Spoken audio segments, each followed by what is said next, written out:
This is Officer Ryan Gill. He's 35 years old. He's been in the force for 12 years, and he has offered to help us take a closer look into a cop life. So this is where we get gas. This is called our corp yard.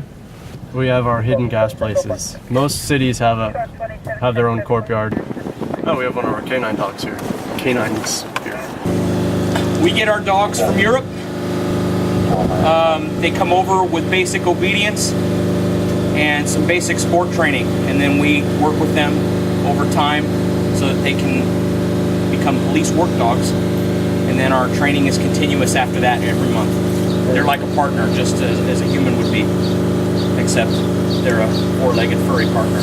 So they're great to have. I think we all get attached to them. Yeah, you know, a lot of the misconceptions out there is that dogs are out to bite people, but that's not the case. Dogs are actually locating tools. Fighting only happens if somebody does something aggressive towards the dog. This is our office, the whole outside and the whole outside world. So we really get to know all of our equipment. We all have our own little setup. They try to give us some luxury.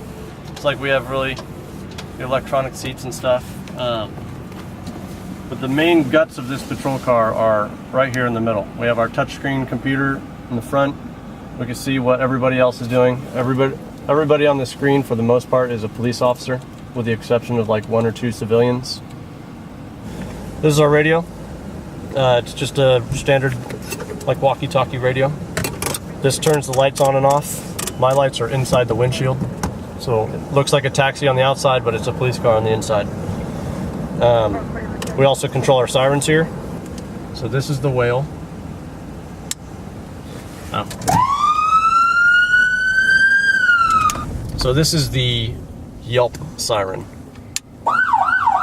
See how it's woo woo woo, but it's real fast? Yeah. Your ears pick that sound up quicker. I'm confusing all the Safeway people. And then this is the T3. This is my favorite siren.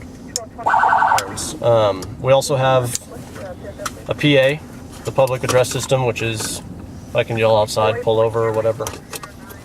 And then we have our air horn. I think that if somebody's requiring a horn honk and I'm trying to drive like a normal person, I should have a normal horn. Because otherwise I feel like it's kind of a bully thing to do, to have an air horn. Because it's almost like, oh, dude, there's a cop behind you, get out of my way. And that's not us. We don't want to be looked at as the people doing whatever they want. They make everyone get out of the way like a bully.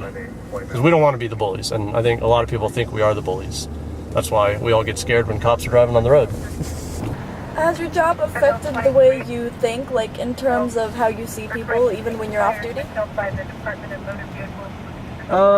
It has, actually. For the first few years, I think I really treated people like really poorly, as far as I didn't trust people, I was paranoid, I had absolutely no trust. So it changed my view in a negative way. I became like a grumpy old man, even though I was only 21 years old. I was grumpy all the time. I thought everybody was against me. As the years went on, I started actually talking to people and finding out why people did what they did, or why people chose the lifestyle that they chose. And once people started opening up and I started learning about people, I was like, oh, this is pretty cool. I get to actually learn about people. And people want to tell me about themselves. And I think I started really appreciating humanity, because I had lost. I mean, I've had a lot of my friends killed at Oakland. A lot of my Oakland cop friends have been killed. So you really start to appreciate humanity, and when you appreciate the human beings that are losing their lives for this job, and you kind of bond that with what I learned from people, and I find out the desperation that drives them to make bad decisions, I think I really, in an odd way, began really appreciating people's decision making, even if it was a bad decision. So my perception started to really change to the better. I really love talking to people, as you probably can tell, just because I get to learn. So it's actually changed me for the better in the long run. I fill out what's called a field contact card, and I'll note on the card that I stopped this car, and I'll write on here that there's a bullet hole.